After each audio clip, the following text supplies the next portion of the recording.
All right, picture this. Pepsi, the soda you drink when they don't have Coke, once had more warships than most countries. Nah, for real. In the late 80s, Pepsi owned a fleet of Soviet military software, submarines, destroyers, the works.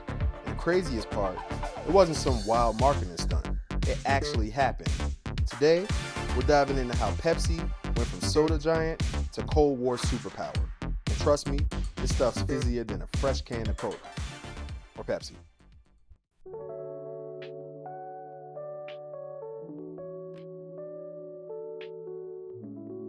Welcome to Unusual Perusal, where we uncover the strange and surprising stories hiding in history, science, and pop culture. Today's tale, Pepsi's short-lived reign as a military superpower, a story that involves Cold War politics, Soviet submarines, and soda deals that shook the world. Let's crack this one open. Alright, so I'm gonna set the stage.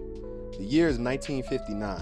The Cold War is in full swing, and the US Vice President Richard Nixon heads to Moscow to debate communism with Soviet Premier Nikita Khrushchev. It's called the Kitchen Debate, but the real star? A Pepsi rep who hands Khrushchev a cold cup of cola. One sip later, and bam, Pepsi becomes the first American product to crack the Iron Curtain. It was capitalism in a can, and the Soviets couldn't get enough. Here's the thing though, the Soviets loved Pepsi, but their rubles weren't worth much outside the USSR. International trade needed real currency, and Pepsi wasn't about to take monopoly money. So in the 70s, they got creative. They struck a barter deal with the Soviets. Pepsi syrup in exchange for Stolinakia vodka.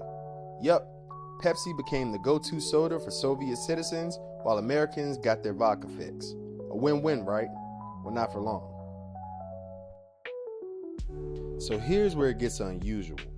By the late 80s, the barter deal was due for renewal. The Soviets still didn't have hard currency though, but what they did have was military hardware.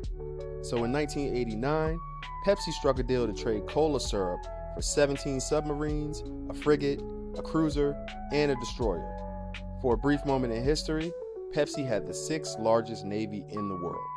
Let that sink in. Your second favorite soda brand was technically a naval superpower. By the late 80s, the Soviet Union was falling apart. Their economy was tanking, and they were desperate to keep Pepsi flowing for their citizens. But offering up warships in exchange for soda?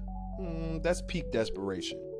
But it wasn't just about cola, it was about saving face. If Pepsi pulled out, it would have been a PR nightmare for the Soviets, proving they couldn't even hold on to an American soda deal. So they traded firepower for fizz. Now you're probably wondering, what does a soda company even do with the Navy?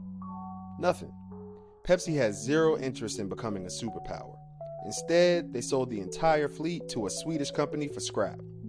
It was all about the bottom line, but for that brief moment, Pepsi held more military power than some countries, and honestly, that's just hilarious. So what does this all mean? Well, at the end of the day, Pepsi wasn't out there launching missiles or starting World War III.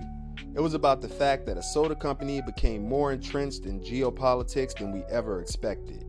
It's a reminder that business and politics often go hand in hand, even when it's in the most unexpected ways. That fleet, gone. Cold War? Well, that's just history. But Pepsi's legacy as a military superpower in the 80s, that's a strange chapter of history that you can't make up, no matter how wild your business plan is. And there it is, the bizarre, little-known tale of Pepsi's military moment, when soda cans and submarines went hand in hand.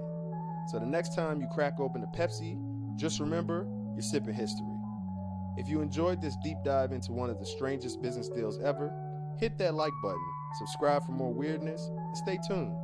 Until next time, stay curious, stay bold, and always keep perusing the unusual. Thanks for watching.